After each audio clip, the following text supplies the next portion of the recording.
Everyone. This week, I want to extend on what we were doing last week. Last week, I shared with you some vulnerable red-faced moments with getting it wrong in terms of your language with the audience that you're speaking to. Well, now you know the right language. Where are they? What's the next thing? Where do they hang out? This came to mind with a conversation I was having with a potential client yesterday. This gentleman was looking for some support around TEDx and getting a good application in. And his target market, he wants to talk about mental health in teens. So I was saying to him, which platforms are you on to test out your theory? And he said, well, I'm on LinkedIn. Yeah, that's to do with your corporate work, but that's not what you're talking about here, is it? No. Are you on Insta? Yes. Great. Are you on TikTok? No, came back the reaction. So I'm going, you need to be. Why? Well, okay, apart from the fact that it almost got banned in North America recently, US particularly, you tell a young person something is banned, I can guarantee you they are going to go woof straight there. Forbidden fruits. I was reminded way back in the 80s, I think it was. Yeah. There was a particular song that the BBC decided was a bit too risque and they weren't going to broadcast it. So they banned it from the BBC radio stations. And you can guarantee, of course, it went straight to number one. So then the flagship young people's hip, trendy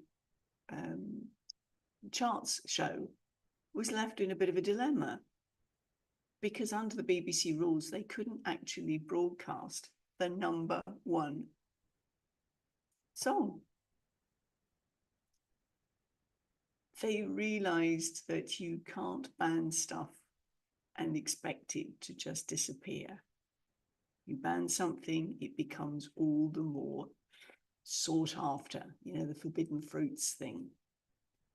So I was explaining to this gentleman that if you want to get some credibility with the teens so that you are building up your body of evidence that you can take for your TEDx talk, you need to be on their platforms. And I could see him sinking. He didn't want to do a song and dance routine. Well, no, you don't have to. Wherever the platform is for your ideal audience, it's worth investing. Now, that will likely take you out of your comfort zone or not. But you need to be where they are. Where is your audience? Now, this is a bit of an example of somebody, we're talking intergenerational stuff. So my word is the language important. But you also need to know then the drivers, what makes them tick, what will get their attention. Because the thing with things like TikTok is it will go viral if somebody really grabs hold of it, loves it, shares it, and off you go. But it's got to be attention grabbing, which is where the song and dance routine has come to be. But it doesn't have to be. The content needs to be visually appealing and hard hitting if you're talking to teens, particularly around mental health. Describing how they're feeling. One of the things that really enables you to connect with your audience is to get inside their head, describe a situation that they are going through, their pain point. What is it they're struggling with? What is it they really don't want any more to do with? And where do they want to be instead? Because now you know your audience, you've got the language to be able to say, look, this is where you're at the moment, isn't it? I don't like it. You don't like it. What are you going to do about it? I can help you because I reckon you want to be here, don't you? Using their words. So what is it that motivates your audience? That's really important to think about. And then again, where are they? I had to learn Insta. Wasn't my comfort zone. But an awful lot of people are using Insta. Even the business people that you would think would be LinkedIn territory. They've all got a presence on Facebook and LinkedIn and Insta. Not everybody on TikTok, admittedly. But explore where your audience is at. Find out where they like to consume their content from. And then be relevant to that audience using the language as we explained last week. So you don't end up with the red-faced embarrassment that was moi. But know who your audience is and where they hang out. Now, on that front, podcasts, a dime a dozen. So if your mate asks you, oh, would you be a guest on my podcast? Check in. Who's the audience? Is it an audience you can serve? Is it an audience that really is going to get you? And you're going to add value to? If it is, absolutely go for it. So where do your audience hang out? What are the podcasts that they like to listen to?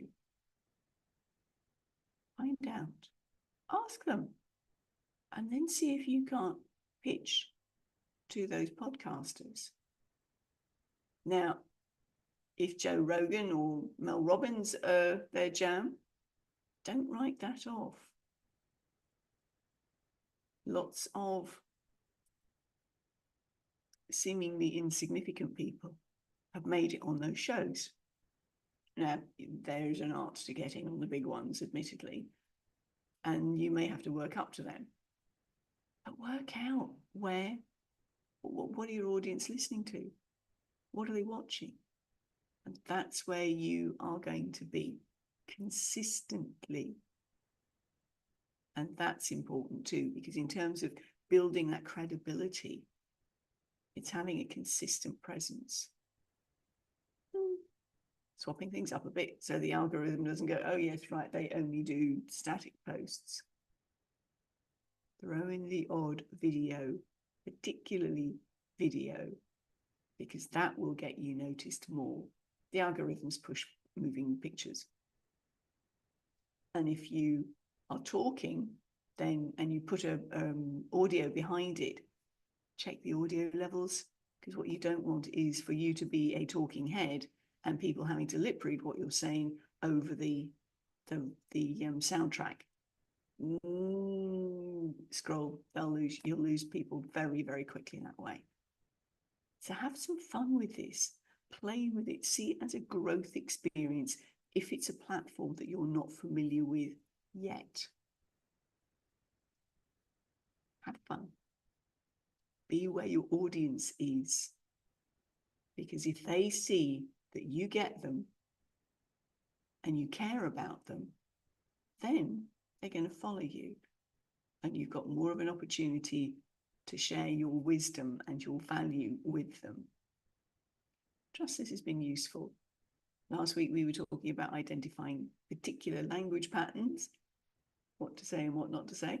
Now we've looked at where are their pain points, how do they describe them, where can you reach them, and how can you show them where they want to go through your solution. Have an awesome week. I would love to know what your biggest takeaway from this was. So do pop it in the chat. For now,